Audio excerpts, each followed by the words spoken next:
ये ऐसा नहीं है कि पूरी पृथ्वी पर हर जगह पर एक समान औसतन 1.5-2 डिग्री तापमान बढ़ जाएगा, ऐसा नहीं है। जब आप ऐसा सोचते हैं तो आप क्लाइमेट कैटेस्ट्रॉफी की विभीषिका को बहुत कम करके आंकते हैं। इसमें जो वेरिएशन आएगा वो 10-10 डिग्री, 15-15 डिग्री तक का भी आ सकता है।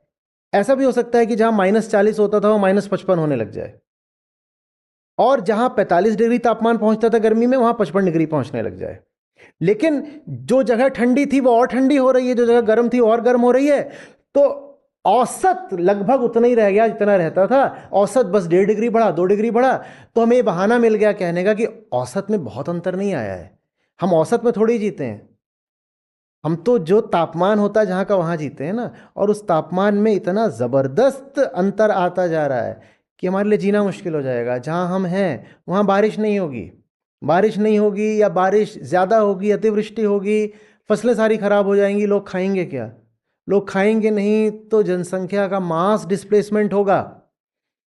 ये जो पूरी क्लाइमेट कैटास्ट्रॉफी है, इसकी सबसे बड़ी मार पड़ने वाली है भारतीय उपमहाद्वीप पर। भारत, पाकिस्तान, बांग्लादेश, ये जगहें हैं जिन पर सबसे ज़्यादा असर होने वाला है। और भारत ही मुझे वो देश भी दिख रहा है जहाँ पर इस विभीषिका को लेकर सबसे कम जागरूकता और संवेदनशीलता है। तो ये चीज़ भी हमको ऐसा लगता है कि जैसे एक एक प्राकृतिक घटना ही तो है कि देखो कहीं पर बर्फ़ नहीं पड़ी, वाह बस बर्फ़ नहीं पड़ी। बल्कि देखो एक नई तरीके की तस्वीर आ रही है। हम जब भी तस्वीर लेते थे तो वहाँ बर्फ़ होती थी, अब हम तस्वीर ले रहे हैं तो वहाँ पर नंगी चोटियाँ हैं। अलग तरीके की तस्वीर है, कोई जाके वहाँ पे रील्स बना देगा। हम ये नहीं समझ रहे हैं कि ये बात सूचक किस चीज़ की है।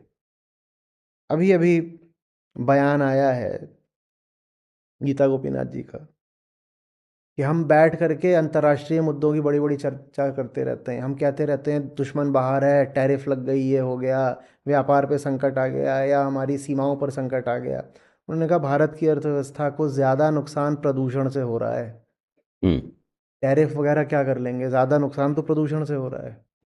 लेकिन ये बात हमें नहीं दिखाई देती है, क्योंकि अहंकार अपना दुश्मन हमेशा कहाँ देखना चाहता है? दूर कहीं, वहां मेरा दुश्मन बैठा है। वो कभी ये नहीं मानना चाहता कि मेरा दुश्मन यहां बैठा है।